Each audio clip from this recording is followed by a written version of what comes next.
Today I would like to talk about some of my favorite resources for learning Japanese. I have spent a lot of time studying languages over the last few years, and even more time thinking about study resources and their quality. When I first started learning Japanese, I focused on memorizing hiragana and katakana. Once I found a method that worked for me, using mnemonics, I was surprised at how easily I could memorize the characters. After that point, I was struck by the daunting question of what to learn next. After struggling through many resources, I found a few that were, and still are, very helpful for my learning journey. I will list them in this video in the hopes that they can be useful for you as well, and to mark my own progress and learn more about myself and my language journey. Even if you have a different target language, I hope that some of the strategies and principles of these resources can be applied across the board. It's never too late to start, and learning a language is a rewarding and engaging hobby. Without further ado, here are my top 5 resources, listed in no particular order. Links to each of these resources will be in the description of the video. Number 1 is Kansei App.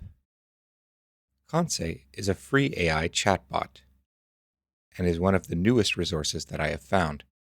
It allows for input and output in audio or text form, as the AI mimics a native speaker. There are many different resources for targeted practice, such as speaking in a restaurant or a convenience store, meeting someone for the first time, or chatting with a coworker. These scenarios allow you to tailor your practice to fit your needs.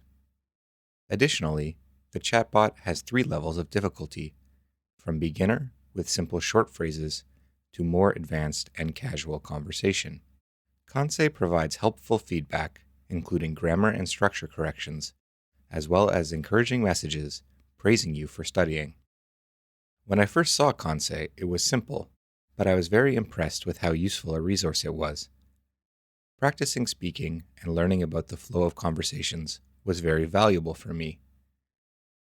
It is a great stepping stone to build up the confidence to be able to speak with other humans.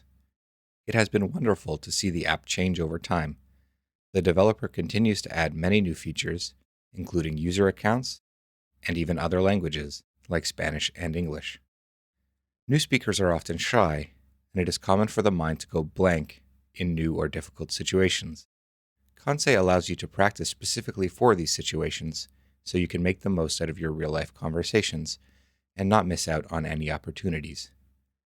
Kansei is an excellent and early example of how AI models can be used to supplement and support education. Let's take a look at the Kansei About page. What makes Kansei different to other AI chat tools? There are countless language chat AI tools, but Kansei sets a new standard. We turn language learning into a personalized adventure, connecting you with lifelike personas for an experience that's more than mere words. Engaging narratives. Dive into rich stories, not just dialogues. With Kansei, every interaction feels like a story, making your language learning journey captivating and memorable. Form bonds, not just conversations. Our personas have depth. They have dreams, passions, and feelings. As you practice, you're not just improving your language skills, you're building a relationship. Cultural and contextual immersion.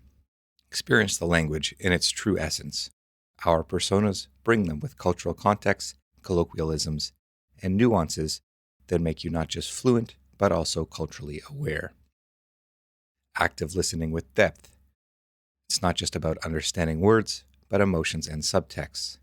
Tune into the underlying feelings and narratives that our companions share. Personalized feedback. Our personas know their story, and they'll help weave yours. Get feedback that's not just about grammar, but about how you fit into the narrative. Overall, I think Kansei is a fantastic resource and especially useful for those who are just starting to speak. Next, we have Wanikani, which is the resource that I have used the most by far. It is a spaced repetition flashcard system for learning kanji and vocabulary terms. Wanikani starts by teaching you radicals, the building blocks of kanji, and then the kanji themselves become building blocks as you continue to move forward. The vocabulary terms reinforce the kanji you have recently learned. Wanikani is filled with helpful mnemonics and example sentences for further learning. The first 3 levels of Wanikani are free, so you can try it out and see if you like it. And then there is a subscription model or a lifetime membership.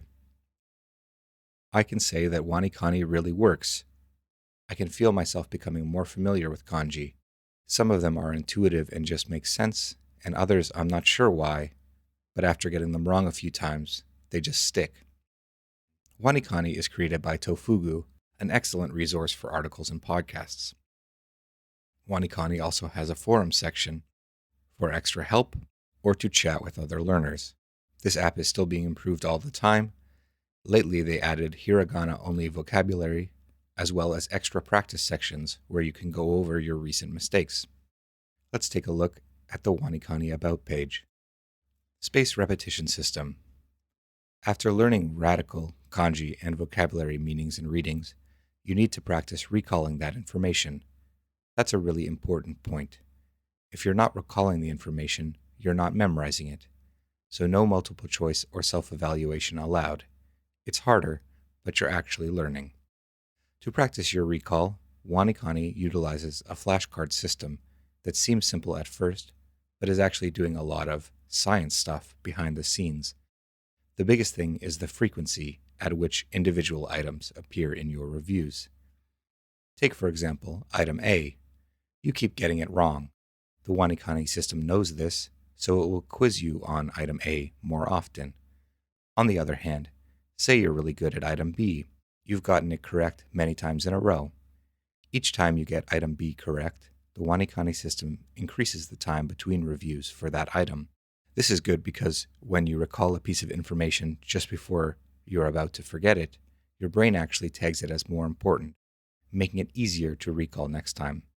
This series of longer and longer spaces between correct recalls is how we get a radical kanji and vocabulary to automatic in your brain. In other words, a state of fluency. The space repetition system of Wanikani is very valuable, and because the order of learning is already taken care of, it's easier to jump into the material and start learning. Wanikani is a fabulous resource, and I recommend trying the first 3 levels for free to see if it works for you. Next we have Bunpro. Very similar to Wanikani, Bunpro uses space repetition, but for Japanese grammar. Bunpro is free for a month, and then can be purchased as a subscription model or for life. Bunpro is filled with grammar and dictionary resources that are free without purchase. I think Bunpro is very helpful for learning about Japanese grammar and particles, and is an excellent supplement to Wanikani, as they both function in a similar fashion. Let's take a look at the Bunpro About page. Begin by studying new grammar points. The Bunpro path builds upon itself gradually by introducing new grammar and showing you examples that only use things you have already learned. Don't worry though, if you already know a grammar point or are using another resource, you have full control over customizing how and what you learn. Everything you need to make serious progress. Progress through your path with interactive grammar breakdowns, example sentences, and resources for each point. Got a question that's not covered within the resources? Ask our active community right from the grammar point you are studying. Reinforce with our space repetition system. Burn what you study into memory. Bunpro has you review each studied grammar point at the right time for optimal retention, tailored to you. This removes the need for worrying about what to review next, allowing you to focus on making progress. Bunpro is another example of a useful space repetition system that takes some of the guesswork out of a learning path. But space repetition doesn't work for everyone. There are many other strategies for learning, including immersion, which brings us to our next resource, Dr. Drew's Lab. This is a wonderful resource created by a Japanese learner. Dr. Drew's Lab focuses on comprehensible input reading practice, immersing yourself in basic reading that slowly gets more difficult as you learn new vocabulary. Comprehensible input is language input that can be understood by listeners, despite them not understanding all the words and structures in it. By showing you more advanced terms slowly and methodically, learners are able to pick up implicit cues and patterns. Dr. Drew's lab is designed with learners in mind. The order of information is intended to help you recognize patterns and springboard off earlier learning. Based on the principle of exposure to a vast data set rather than piece-by-piece study, as in the spaced repetition systems, this is an excellent resource to jump into immersion and reading, which can be difficult at the start. It is a nice mark of progress to return to earlier sections of Dr. Drew's lab and check your skills. There is also an excellent resources section, which includes many links for further study. Let's take a look at the About section for Dr. Drew's lab. Why this site? I have made the website I wish existed when I started learning Japanese. Each learner has their favorite method. Mine is massive input and massive fun. I have tried spaced repetition systems, but found them boring, and I have some doubt about their efficiency outside of psychology research labs. I found one of the main drawbacks of these systems to be their lack of speed. By the time you review 10 words in your favorite SRS, you could have read 10 full sentences that expose your brain to both vocab and grammar. What we call machine learning consists of optimizing some very simple functions by showing it a ton of data. It turns out that these functions are able to find patterns fairly efficiently. I believe the human brain is able to do the same. Dr. Drew's lab is an excellent approach to reading and immersion, and was a great place to start when I had trouble reading full novels or stories. I recommend checking it out to see a different kind of resource and to challenge yourself to read through some of the more difficult sections. Finally, on the topic of reading, we have Dokusho Club. This is a collection of simple graded readers aimed at beginners. There are only a few new characters and new words per book, filled with helpful color pictures to reinforce the vocabulary. These graded readers do a good job of combining previous and new vocabulary. This is a great resource for making the jump into immersion and reading. The simple stories can be a confidence boost, and it's rewarding to read something entirely in your target language. It's easy so you don't feel frustrated, and you can enjoy understanding the contents of the book, even if they are only a few dozen pages. Dokusho Club also has a extra resources list with links to more graded readers, more difficult readings, lessons, and news. Let's take a look at the About page for Dokusho Club. At the beginning of language acquisition, you may be worrying if you are already at a point where you are ready to read in Japanese. But don't worry. There are many resources that use pictures and repetition to help inexperienced learners follow the story. Reading simple stories will help you recognize the characters and familiarize you with Japanese expressions. If a text is too difficult or boring, just pick the next one. Dokusho Club was exactly what I needed when I found it.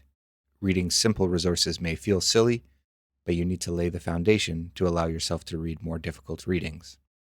It is a great place to get started, even if you're not sure if you can. I hope that these resources are helpful. As I am just beginning my journey into Japanese reading, it feels like there is a whole new world opening up. Many of these resources are more accessible and useful to me than they were when I first found them. Learning a language, like many things, requires diligent and consistent practice. In my case, resources like this help keep me motivated. It feels much easier to learn when the path has been laid out for you. I appreciate that many of these resources are made or collected by learners. Indeed, if we all curate and create resources, we can help speed along those who follow the path after us on our journey to create our language ego and develop new sides of our personality. I wish you well on your language learning journey, and thanks for spending some time with me on mine. If you have a favorite resource for learning a language, please leave it in a comment below. And if you liked the video, be sure to subscribe. Thanks for listening, happy learning, and see you next time.